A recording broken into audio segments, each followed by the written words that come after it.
Our overall question is, what's the mark that distinguishes your actions from the things that merely happen to you? So far, I've suggested that causes of action include belief and desire, but we haven't yet seen how we might answer the overall question. Before I turn to that, I want to argue that we're missing a key ingredient here, intention.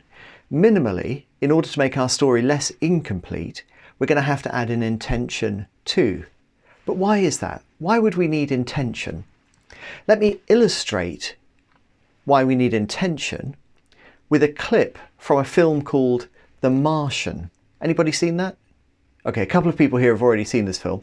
There's a very good book as well, actually, but amazingly the film is quite true to the book. So here's the clip I want you to watch from The Martian. Contact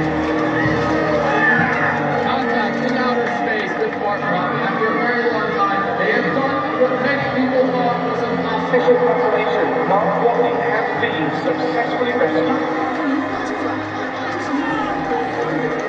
Grab a hold of him. Hey, handsome! Beck, close the hatch. Hey, guys!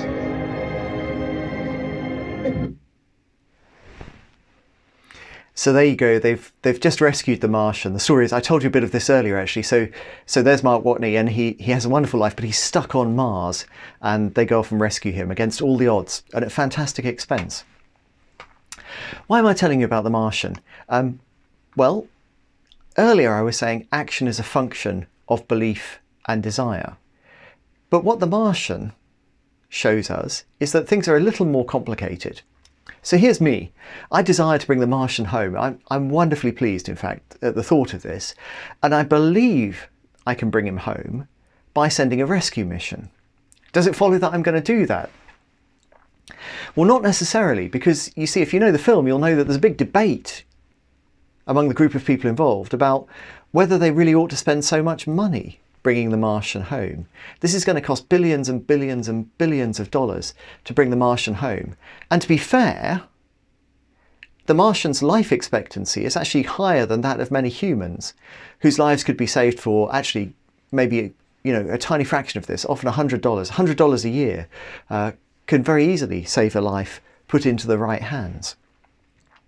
So I might also be in this position.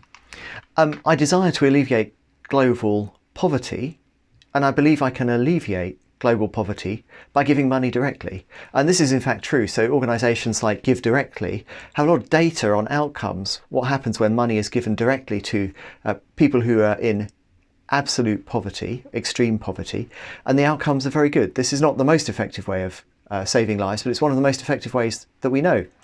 And a small fraction of the money that's currently being spent on, coronavirus, or was spent in the 2008 financial crisis, even the amount of money that just the UK spent, or a small fraction of the money that was spent bringing the Martian home.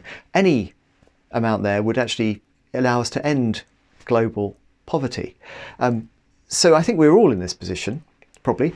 We do strongly desire to bring the Martian home. That would be a very good thing. And we have a belief about how we can do that. Most of us probably, we have a desire to alleviate global poverty. It's not pleasant for us to live in a world where people's lives are much shorter, where they don't have education or access to healthcare and so on. They don't have good shelter and their nutrition is compromised. That's an unfortunate thing. And I think most of us would prefer not to live in that world, to change the world. And we believe that we can do that. We know that we can do that because there's lots of evidence about how that can be done. It's not a difficult problem to solve. Global poverty is actually one of the easiest problems to solve that we currently face. Far easier than many problems that humans have solved. Far easier than climate change in particular. We can alleviate global poverty by giving a fairly small amount of money directly to people who are poorest. Super. But the interesting thing is that neither of these actions will necessarily happen. Right. So I may well perfectly rationally have the combination of beliefs and desires, but not act. I may well not act. And that's, of course, in part because I have a choice here. I can either spend the money bringing the Martian home, or I can spend the money alleviating global poverty. But once it's gone, I've spent it. So it follows that action, although it is a function of belief and desire, it can't be just belief and desire that drives your actions. It can't be just belief and desire that drives your actions, because we find ourselves very often in a situation where our beliefs and desires are pulling us in conflicting, incompatible directions. Very simple idea. It's not supposed to be complicated. Let me offer you a second example here. This example is less dramatic in a way, but somewhat easier to think about. So here's a true story. I would like to earn more money, actually. I've got all of these children now, and I saved some money with my reusable nappies that I was telling you about earlier. I saved several £1000s actually, because you just keep reusing the nappies. It's very good. Good for the environment too. But there comes a time when you've saved all the money that you can by using the reusable nappies, and now they're sort of growing up and becoming, larger. So I'd like to earn some more money. Not sure why I'm telling you this. It's not relevant, Steve. Stop it. And I also believe I can earn more money by getting a better job. Perhaps a change of profession would be called for. On the other hand, I really want to take it easy today. I've got to tell you that when I leave the lecture today, I just want to see how deeply I can impress myself on a couch. A sofa, that's what I'd like to do. I'd like to see how deeply I can impress myself on a sofa, perhaps cuddling some small things. And I believe that I can take it easy today by not getting a new job. Getting a new job will mess up with that. So here again, I've got beliefs and desires that are pulling me in conflicting directions.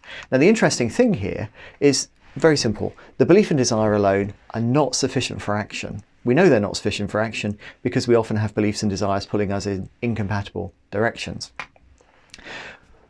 What to do? Well, here's a really simple idea. We need to introduce the notion of intention. This is why we need intention. What my beliefs and desires do is not control our action directly, in most cases, but rather they shape my deliberation about what to do. My deliberation about what to do results in an intention to get a new job, to go for the sofa, to save the Martian, to alleviate global poverty. And that intention, whatever intention I arrive at, is then the thing which controls my action. So the argument here is that we need something which is distinct from a belief and a desire, which is a function of belief and desire in the sense that we arrive at it through a process of deliberation, but which controls the action in a way that belief and desire does not. I don't need to give you that example. There we go. So let me take you back to this. Why should we think that intention is different? Well, suppose that I have the desire to earn more money, and I believe I can earn more money by getting a new job. And so I form the intention to get a new job at some point. But I also go through another piece of reasoning and I form the intention to take it easy today. Now the thing about these two intentions is in the sense that they're incompatible. They're incompatible intentions. Certainly if I were to do this every day of my life to form the intention to take it easy today, while having that intention to get a new job, there'd be a sense in which I'm not being fully rational here. And we can capture that sense by noting that intentions are subject to a norm called the principle of agglomeration. It's not rational for you to have two intentions, unless it would be rational for you to have one larger intention combining those two. The principle of agglomeration explains why it's not rational for me to form the intention to get a new job and hold on to that intention, and yet each and every day to have the intention to take it easy. So intentions are subject to this normative requirement, the principle of agglomeration. And by contrast, desires are not subject to that normative requirement. There's nothing irrational at all with having incompatible desires. That's the human condition, to have desires which cannot all be satisfied. What that tells us then is that intentions are something distinct from desire, because intentions are governed by norms which don't govern desires.